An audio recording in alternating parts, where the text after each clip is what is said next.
Bonjour et bienvenue dans cette vidéo qui va parler d'un grand sujet, comment reconnaître un bon télépathe animalier. Pour répondre à cette question, rappelons le principe de la télépathie animale.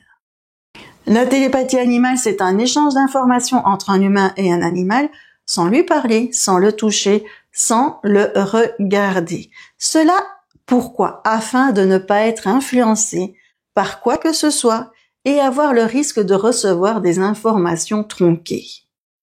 Un animal, il transmet déjà beaucoup d'informations via son comportement. Mais son comportement exprime-t-il vraiment les émotions profondes d'un animal? Ce n'est pas parce qu'un animal boite qu'en télépathie animale, il va exprimer qu'il a mal.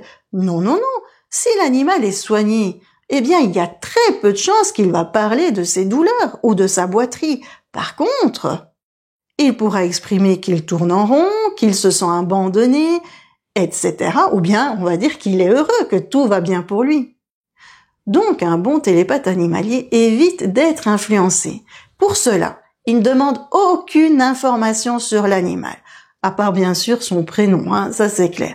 Mais il ne demande aucune information non plus sur la famille et il refuse de rencontrer l'animal. Son objectif, c'est quoi?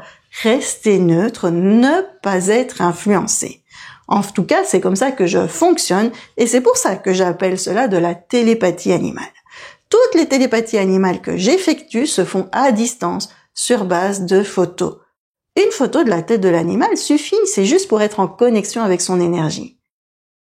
Je vais regarder la photo quelques secondes afin d'empêcher mon mental d'analyser ce que je vois. Donc c'est vraiment, je prends la photo, je regarde, ok, je suis connectée à l'énergie de l'animal.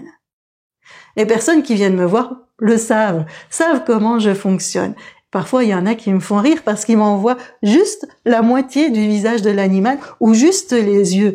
Et c'est génial, j'adore parce qu'ils ont vraiment compris ma philosophie. Parce qu'en n'ayant que les yeux ou la moitié du visage de l'animal, je ne peux être influencée par rien du tout. Lors de la séance, avant toute chose, je demande à l'animal d'exprimer ce qu'il a envie d'exprimer, et cela sans rien connaître de lui. En agissant comme ça, je suis certaine que ce que je reçois ne vient pas du tout de mon mental. Il est impossible que j'aie pu inventer quoi que ce soit en ne connaissant rien de la vie de l'animal. Toutefois, ne vous attendez pas toujours à des révélations extraordinaires. Oui, parce qu'il y a des personnes qui se disent « Ah, chouette, on va faire de la télépathie, je vais avoir des messages, mais juste extraordinaires. » Et parfois, la personne attend la phrase qui prouvera qu'on n'invente rien. Ça, c'est tout à fait normal. Mais par contre, ça ne dépend pas du télépathe. Ce qu'on reçoit ne dépend pas du télépathe. Un bon télépathe retransmet ce qu'il reçoit, et si ce qu'il reçoit n'a rien d'extraordinaire, eh bien, il ne reçoit rien d'extraordinaire, il ne va pas inventer, puisqu'il va travailler sur photo, il ne pourra rien inventer sur l'animal. Il va juste transmettre ce qu'il reçoit. Et il y a des animaux qui sont quand même très bavards, qui donnent pas mal d'informations. Je me souviens d'un chat qui m'avait envoyé l'image de lui derrière un réfrigérateur. Lorsque j'en ai fait part à son référent, j'ai vu la personne sourire, car son chat passait beaucoup de temps derrière le réfrigérateur. Et il y a quand même peu de chats qui passent du temps derrière le réfrigérateur. Donc là, je savais que j'étais connectée avec le bon animal. Avec une telle image, vous pensez bien que je savais que j'étais en connexion avec le bon chat. Par contre, il y a des animaux beaucoup plus discrets qui ne donnent pas beaucoup d'informations. C'est beaucoup moins spectaculaire. Mais je peux vous assurer que très souvent, les personnes reconnaissent leur animal.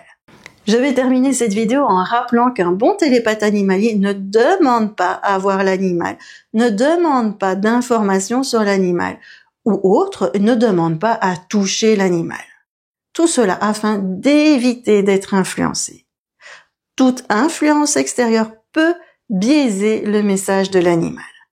Si vous désirez en savoir plus sur la télépathie animale, n'hésitez pas à cliquer sur le lien en description de la vidéo. Et si vous désirez être tenu au courant de la sortie des prochaines vidéos, eh bien, abonnez-vous à la chaîne. Et je vous dis à bientôt!